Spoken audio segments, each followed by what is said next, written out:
And welcome once again to another episode of the Horizon Roundtable. I am Bob McDonald, and you can find me on Twitter at Bob McDonald. And with me is my co-host, Jimmy Lemke. Hello, everybody. How are you? Are you enjoying your listening? And Jimmy's on Twitter at PantherU, and you can follow the podcast on Twitter as well at HorizonRT. And good news, Jimmy, more schools started winning Division I games this week. So yeah, everybody? Almost everybody. No. We'll get to your sad situation soon enough. But I did want to get. The one thing I did want to get into is the fact that IUPUI had a pretty big win this week, and I guess the question that I have is, I know we've talked many times about IUPUI, and why. I guess we can stop talking crap about them now because they beat Boston College this week. Well, let me be perfectly clear. Boston College sucks. Yes, it does. Being in the ACC is not some automatic. Your team is, just fantastic. My team, Milwaukee, is pretty bad, and we had Boston College whooped up in the first half, and then they whooped up 50. On you, and you lost by 20. Yeah, well, sure, that's because my team's really bad, sub 300 bad, but IUPUI is not that bad, but no, I don't think this is going to end up to be a top 100 win. No, probably Boston not. College probably going to fit in the 150 to 200 range if the RPI is similar to the net is similar to what the RPI was, and that's just how it's going to be. So if Boston College, don't get me wrong, it's awesome that you can go out of your gym and go beat a high major. That is good. It's always good to win games against high majors. But I don't think anybody from the East Coast is going to look up and say, you know what, the Horizon League's really good. Boston College lost a game to that IUPUI team. Nobody. It's not going to be a blip on the radar. If they had beaten Virginia, that we would be talking about something. If they had beaten even Syracuse, we'd be talking about something. But we're not talking about, the cream of the crop or even the cream of the middle of the crop in the ACC. We're talking about one of the worst teams. I'm not trying to take away IUPUI's thunder here. I'm really not. I just want people to temper their enthusiasm. Yeah, we need to win games, but we need to win. We need to I would be a lot more excited if IUPUI knocked off, one of the top teams in the MVC, or if they knocked off one of the best teams in the MAC or the, Atlantic 10. Beating a terrible team in a great conference doesn't mean that your team's ready. IUPUI is, they're better than us for sure, and hopefully, this means that, they got a good experience to go into the Horizon League play. But let's be perfectly clear here: Boston College is not some, winner of a basketball program. It's been a long time since Jared Dudley and Sean Marshall have left college. They're not the program they used to be. In fact, I'm sure if hindsight were hindsight's 2020. I'm sure if you could go back in time, I'm sure the ACC would have rather taken Xavier or somebody else instead of Boston College. Wouldn't you? Just go back in time. Look at what they've done, where they're doing. They don't have they don't have there's no pedigree there anymore. It's just a program that's completely lost its way. And that's not a deterrent on IUPUI. It's good. It's hard to win road. We covered this last week. It's hard to win road games in college basketball. But you I don't want Horizon League fans to get in this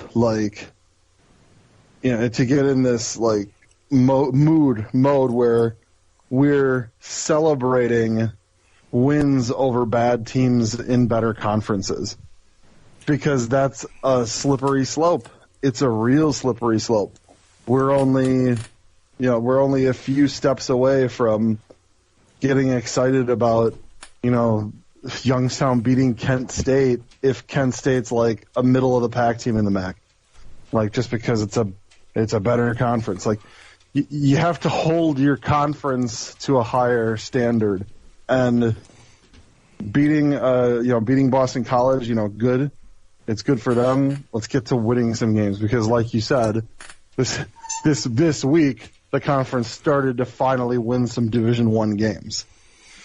We're a long way from being able to celebrate a marginal victory.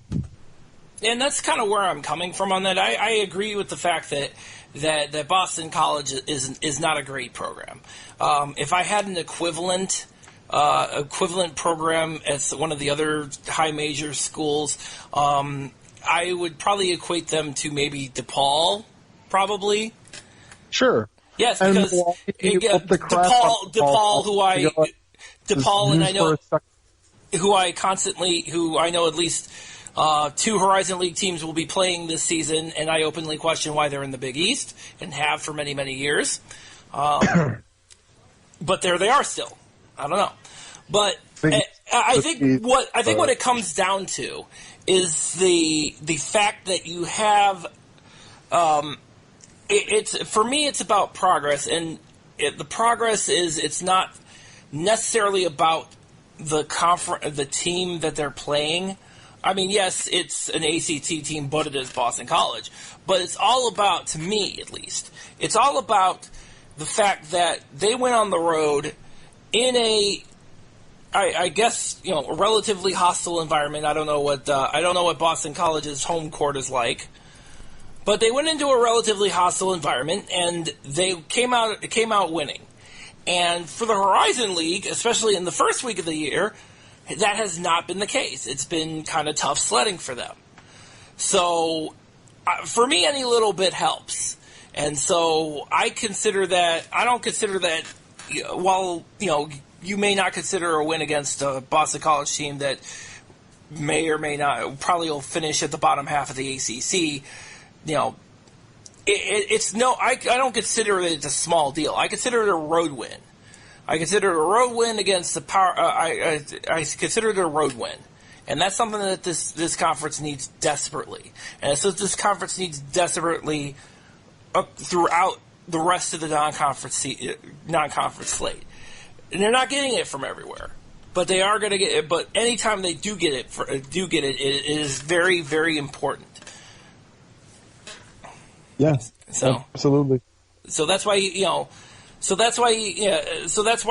have to, and you're looking, and I'm looking at it and I'm seeing, okay, you're still seeing, or even the neutral court, because obviously we're in exempt tournament land right now. So, for example, you got Green Bay. They went out to Cheney, Washington, and they're playing in that tournament out there. And wouldn't you know, they've already notched 2 wins already.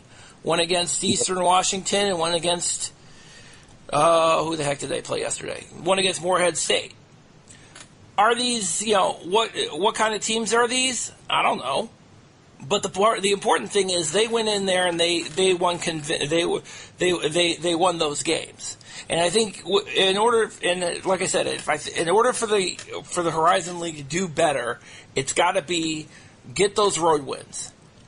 Yeah. No matter what the team is, no matter who they play, you got to get the road wins. Period. So I'll agree with that. Sure, absolutely. So that's a huge thing, and it's going to be tough sledding because you saw on Friday, you saw on Friday where Oakland goes over to UNLV and they lose. IUPUI goes into Richmond and loses. Milwaukee goes in Cincinnati and loses by less than I thought you would be by, but still, I mean, yeah, losing by 11 is practically like hanging a banner for this team this season. And it's against a Cincinnati team that's not all that bad either. So, right. So they're a little higher up on the food chain. But yeah, it's an odd team for sure. We're leaving, we're not like a good team. The team's 0-4. They're probably going to be one of the worst teams in the Horizon League, but there's talent. There's definitely talent. That Darius Roy kid is just, he's phenomenal. Darius Roy's good. I really like this DeAndre Abrams got talent. There's some Bobby Arthur Williams, pretty talented. I like this Amir Allen kid. He seems to have stretches where he can really, play good, play solid basketball, and really bang down low, which is something that most of the team, definitely Vance Johnson, has problems doing. So I see things that are positive, sure. But it's a very long way from them being able to put it all together. So yeah, I'd love to see it, but it's going to be a while. Now, when you say, well, let me ask you this: since we brought up Milwaukee, the Panthers are 0-4 now. Yeah. Is it too early to kind of you say it's going to be a while for these guys to kind of get it together? Are you talking about later on in the season? Are you talking about next year? Is it too early to kind of write them off completely and think, okay, they're going to be one of the ninth or 10th place teams, and they won't even get a sniff of the conference tournament? I think they'll win 4 or 5 Horizon League games, but I don't think it'll be enough to really move the needle. And it's going to be real hard to really say this team's going to be in a position to make noise. The Horizon League kind of shutting out all of the bottom 2 teams out of the conference tournaments really kind of it's not a way to build your conference. As we've already talked about multiple times, that it's not. Youngstown's been in a spot in the last entire time they've been in the conference where they're a program that is almost always on the bottom half of the conference, usually in the bottom 3. And if we had this, you're not even in the conference tournament by being one of the bottom 2 teams for the last 19 years, Youngstown State would be looking at, only being in the conference tournament 2/3 of the time. Yeah.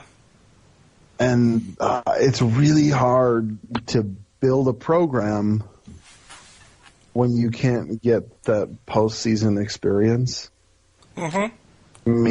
Meaning Youngstown can't get into Youngstown's not getting the postseason tournament experience of the Horizon League tournament, of that winner go home thing. And yeah, they didn't win a lot of games when they were in the conference tournament, but before the switch to Detroit.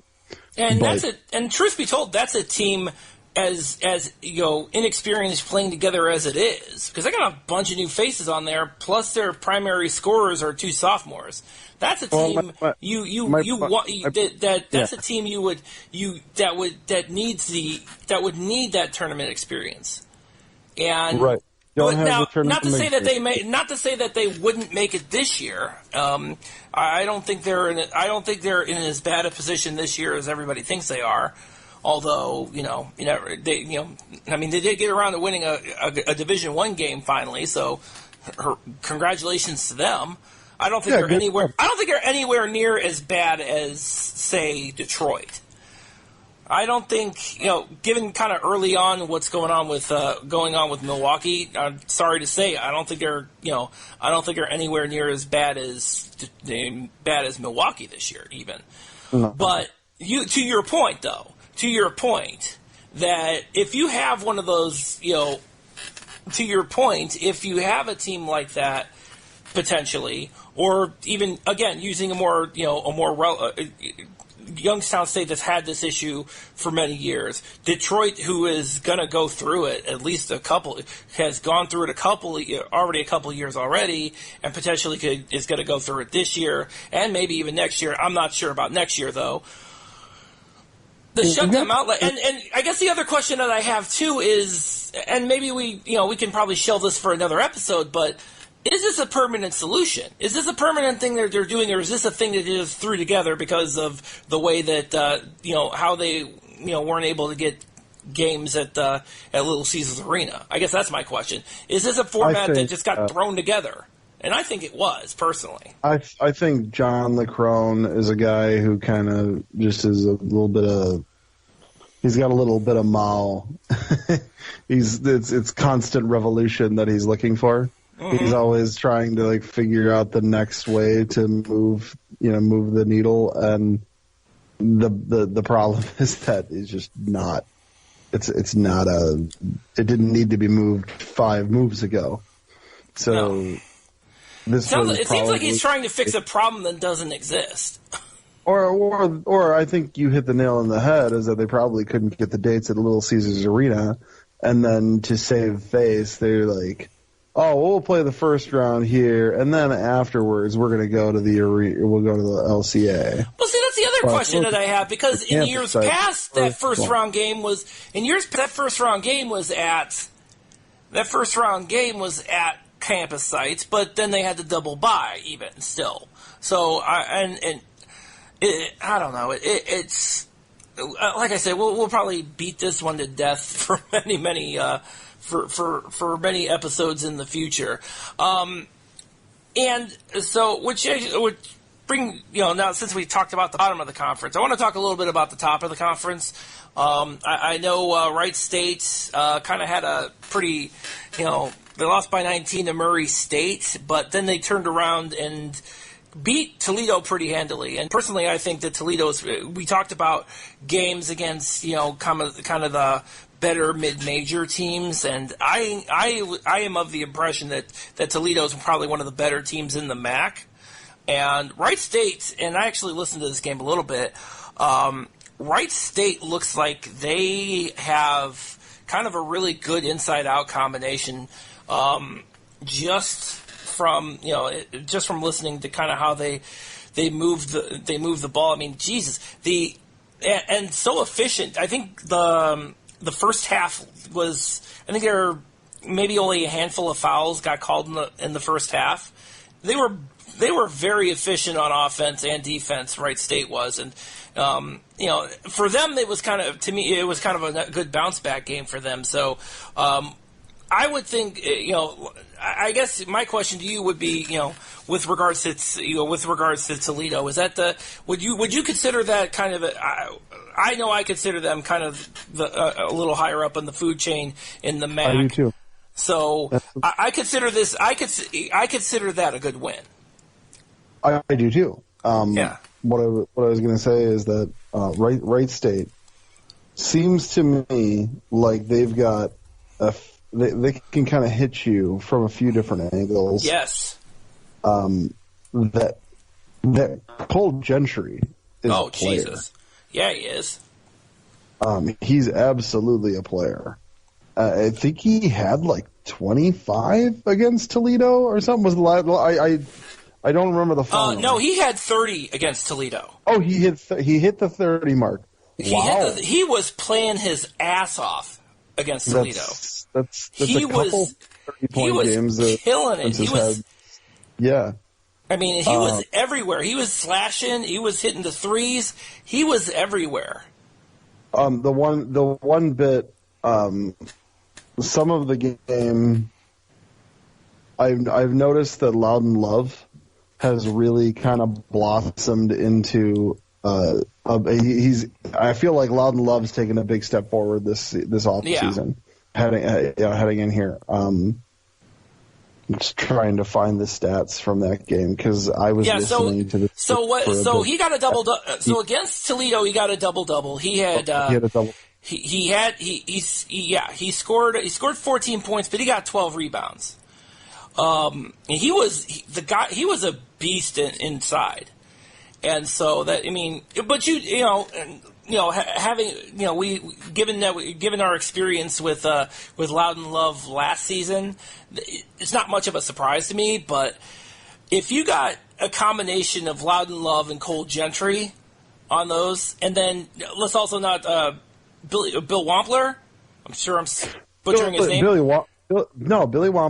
That's the right way to pronounce it. And he's a heck of a shooter. I mean, you have three kinds of heat right there. I know. I think they're bringing Hughes off the bench. No, they had him starting against Toledo. They had him starting against Toledo? Okay. I thought they were bringing Hughes off the bench, but that's just... They might have just did that this game, but they definitely did last. But for the Toledo game, definitely.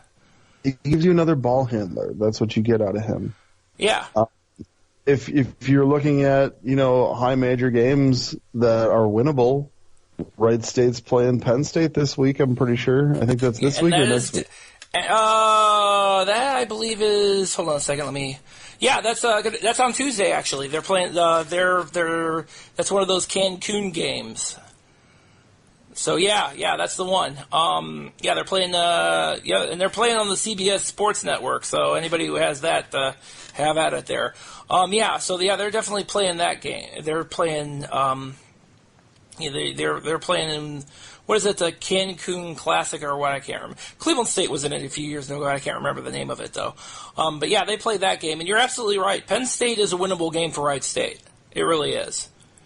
Penn State I would consider probably in the same league. Unless something has changed considerably at Penn State, I consider Penn State kind of in the same league, maybe a tick better than Boston College. Not much, but a tick better. But I think it's definitely a winnable game for Wright State. Yeah, I think the one thing you can really look at using Toledo as kind of a measuring stick is that Wright State beat them handily. I think it was about 10. Absolutely. They did beat Oakland. Toledo beat Oakland earlier. They in the did, year. yeah. I think it was like Oakland's home opener. It was Oakland's home opener, and it was Oakland's home opener, and it was Oakland beating, and Toledo barely got out of there. I mean, again, I think Oakland's suffering from another a problem that they've had and kind of continue to have. Mm-hmm. Is I feel like they recruit strong individual talent, but sure. I feel like they never put it together.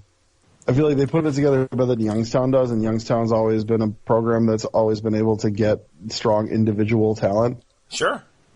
You can go back to Morris to Humphrey, all those guys that Youngstown State has had over the years that have been stat sheet stuffers. Damian Ergel, Kendrick Perry, all those guys.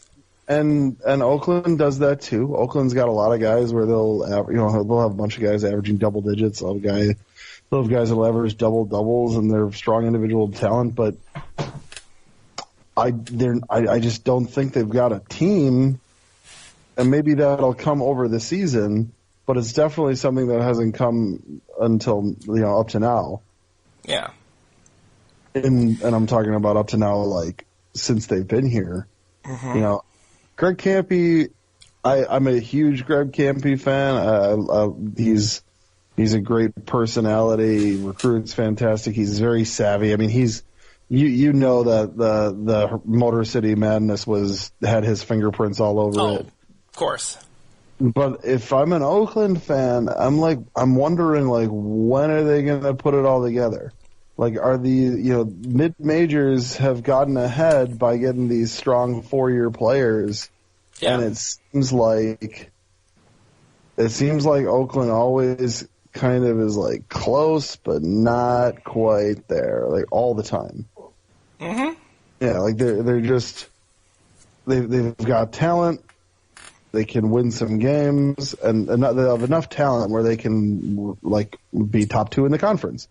Yeah. Or even won a regular season title or something. And it's just it's never enough to actually get the real work done to like be a strong team that can win in March. That's always been a mystery to me with them, as well. I mean, that's. I mean, you've seen the talent come out of Oakland. It's never. To me, it's always been one of those things where it's on paper they look awesome, but they've not gotten over that hump yet. I mean, Milwaukee fans, like 80% of fans, I would say probably would have been fine when Rob Jeter was fired. This isn't like to measure Robert, but Rob Jeter went to the tournament in 2014. Yeah. Rob Jeter went to the tournament in 2014. He won the regular season title tied with, Butler and Cleveland State in 2011. He accomplished things, and Greg Campy to this point hasn't accomplished a whole lot in the conference, and we're up to, this is like year 5 or 6 in the year 5, Horizon. I believe, yeah. Yeah, it's kind of surprising. A little bit, yeah, and it's kind of a mystery. Again, it's kind of a mystery to me too, because when you think of the better team, that upper half of the Horizon League, you always have Oakland in that upper echelon. Right, and it's just weird that that you speak of them about being a good, solid program, but at the same time, then you are a little confused that they haven't been to an NCAA tournament since they've been here. Or have they even been to an NIT since they've been here? I don't even remember. I think didn't they win a regular season title a couple of years ago? They might have. I don't remember. If they won a regular season title, they might have been a tie with a bunch of people. I don't know. I cannot remember to save my life. 16-17. Didn't they weren't they the 1 seed in 16-17? They were, possibly. I don't remember. Here's Xavier Hill Mays. Yeah. 6'7", 250. He's a big kid. He scored 30, 17, and 29. That's how much he scored in the 3 games, and they've lost all of them. Huh. 17 is a heck of a game for somebody, and it's 12 less than his, middle of 3 games as far as his scoring. You are correct. Incidentally, you are correct. By the way, they did make it to They did make it to the NIT in 17. You are correct. And how did they do in the NIT in 2017? They beat Clemson and lost to Richmond by 4 in the second round. As soon as you said Clemson, I remembered. Yeah. So I mean, the not invited tournament. It's one of those things. Like it's cool when Valpo goes all the way to the finals. Yeah.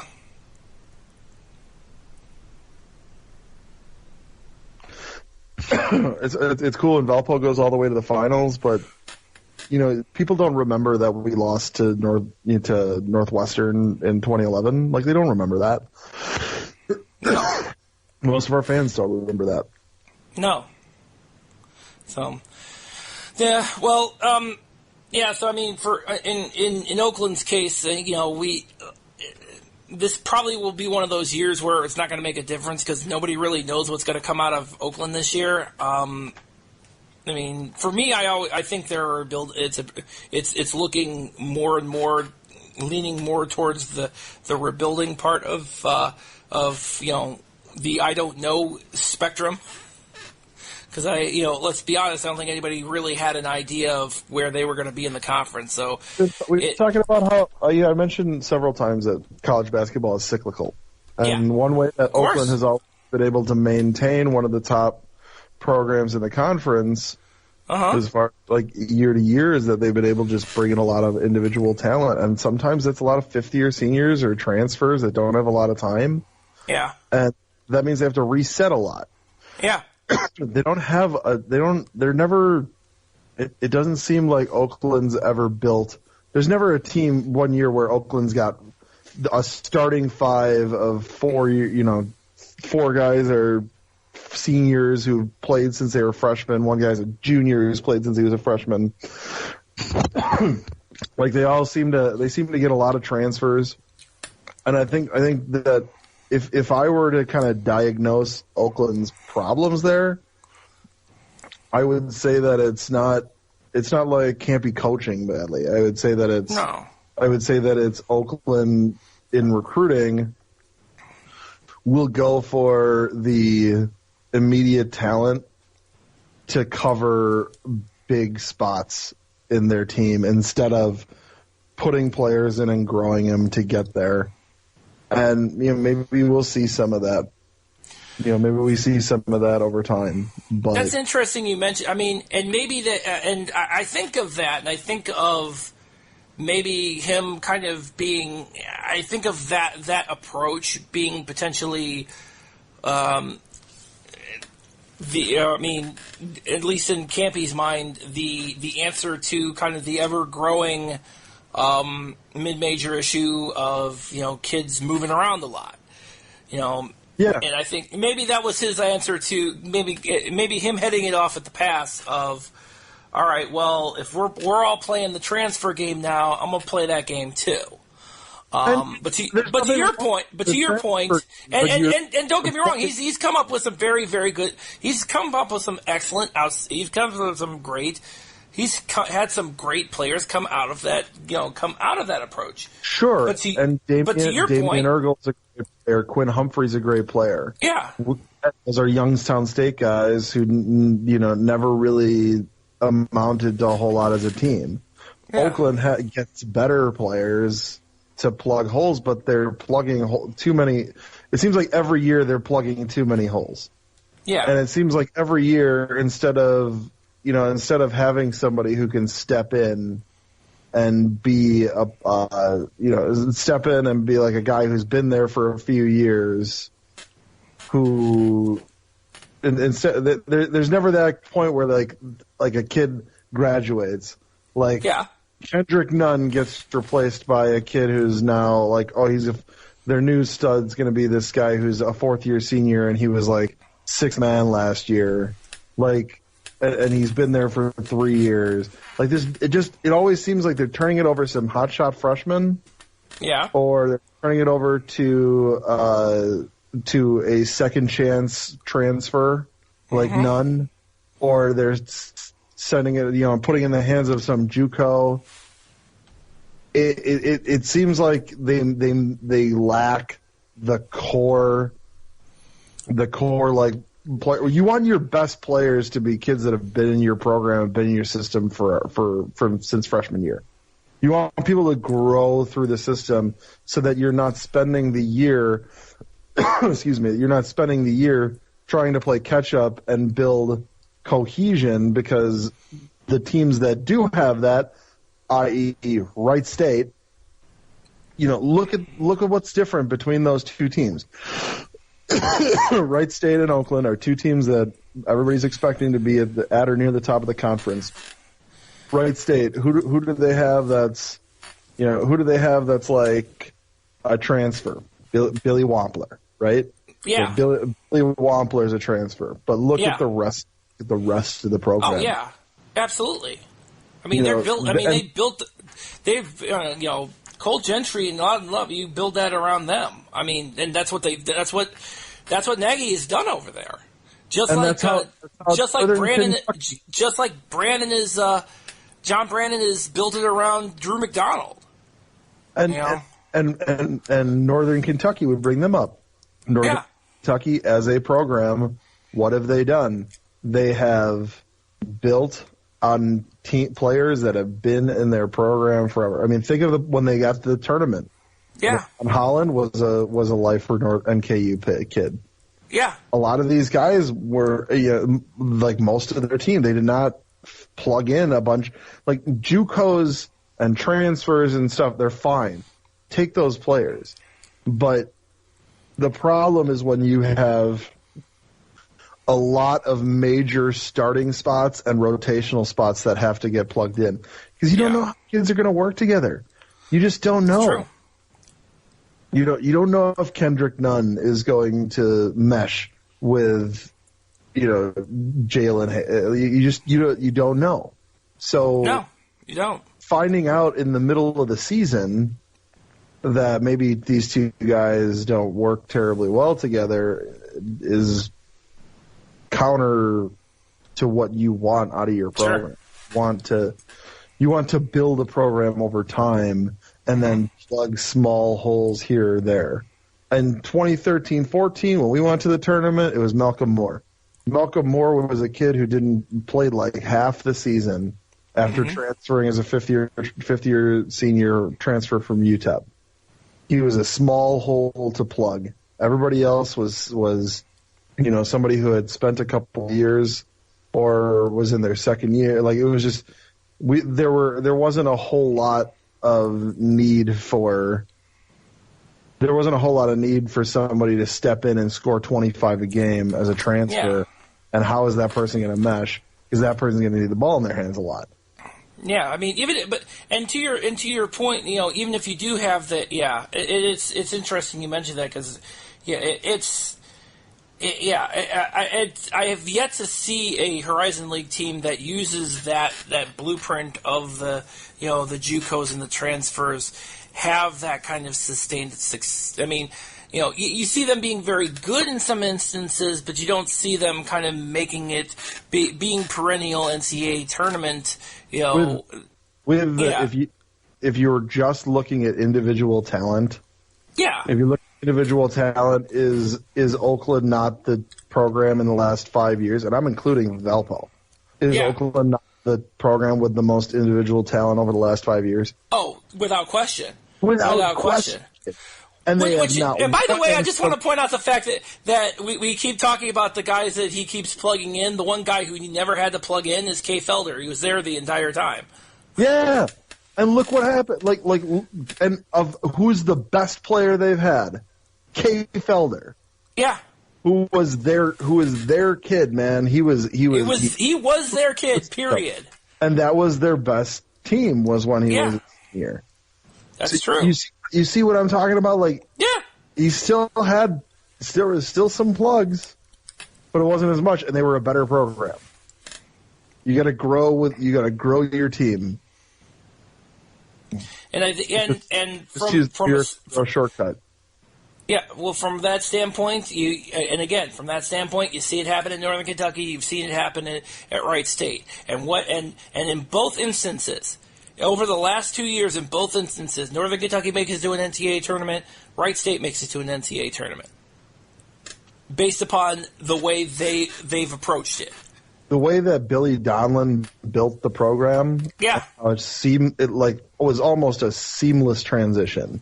Yeah, exactly. It was because they both build their programs the same way. And if you look at where South Dakota State was. Scott Nagy left him in a really good spot. Oh, better believe it. Or TJ can just walk in and he's got Dom. Isn't Mike Dom Nagy's recruit? I believe so. Yeah, see, there you go. Proof right there. So that's the guy. He got that guy, but then he got Mike Dom. He got Mike Dom at South Dakota State. He does the same thing at Wright State with Loudon Love. I mean, it's not a mystery. It's the proof is there, and the results are there in that particular case. So with all the rest of results, I'm going to be watching closely on Tuesday night. See if they can pull it out at Penn State. That one's going to be the game that I think we're all going to be watching. Really, unless of course you don't have CBS Sports Network, and to that I say I'm sorry about your bad luck. Oh yeah. So I was to just wrap up, kind of where we kind of wrap up the podcast. I will say that if I had to pick a team to win the Horizon League, this year, I was in Wright State before, and man, I really feel like that has been, strength. I've got nothing but strengthened in that belief over the past couple of weeks. I think that is a team to be reckoned with. I think Scott Nagy is going to be I think Scott Nagy's going to be the guy that takes him to a Sweet 16. I don't think it's this year, but he is building that program in spite of the Horizon League being a team that is not as, being a conference that's, kind of falling apart. Wright State trucks along. Scott Nagy's got a program. He's building it. So yeah. I look forward to that continued growth of that place. I am, and from a conference standpoint, it's sorely needed, and we need more programs like that. We already have Wright State. We already have Wright State in Northern Kentucky. We need a few more of that for them like that. We do. It's the truth. Which other teams step up in that model remains to be seen. But for right now, I think the big test for them is going to be Penn State. I'm not as high on Wright State as you might be. Maybe that's only because of the fact that only because of the Murray State loss. I'm a little higher up on Northern Kentucky right now. So I don't. So it's one of those things. Good teams can lose bad games. That's true. Murray State is a good basketball team. Oh, absolutely. Oh, without a doubt. That Morant kid is really, really good. Yeah, one of the best in the country. That freshman or sophomore, I can't even. He's really, really good. Yeah.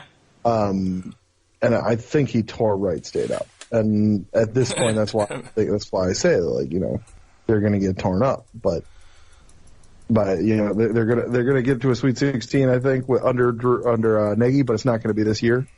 No. They'll find that player, and back to my point about building a program. That player probably already on the team. Oh, I wouldn't doubt it. Probably just a freshman or sophomore who may or may not be playing much, who's just learning as he goes. And one day you're going to wake up at Wright State, and this kid's going to be surprisingly good. And he'll be surprisingly good, and we'll sit over here and say, yeah, maybe we shouldn't have been surprised. Yeah, right. All right. So with that, we're going to go ahead and wrap up this podcast here. You can obviously find all episodes of the Horizon Roundtable on sportshacks.com, HAX.com. And, of course, you can find the Horizon Roundtable on every, wherever you find podcasts, including Spotify. And, oh, by the way, Jimmy, we are now on iHeartRadio. So, if you use that iHeartRadio app, we're on there now. And of course, my favorite, my go-to, the Amazon Echo or Amazon Echo and the Google Home devices. You can just say "Play Horizon Roundtable Podcast." And by the way, if you're doing this on a speaker right now and you have an Alexa over there, it's like, "Oops." So my bad. Alexa, shut off. I'm sorry. What was that? I said, "Hey Alexa, shut off." Just to see if I can turn off somebody's Alexa as they're listening. All right, and just so you all, and also just a programming note, we will not be recording next week, so because Jimmy and I are going to be enjoying our Thanksgiving, so we'll be back. Thanksgiving, everybody, and if yes, you don't absolutely. have a good Thanksgiving, try harder next year. Yes, just be better. Yeah, okay, I'll go with that. So right. yeah, we'll be back. We'll be back week after next. So thank you all for listening. Good night and better tomorrows.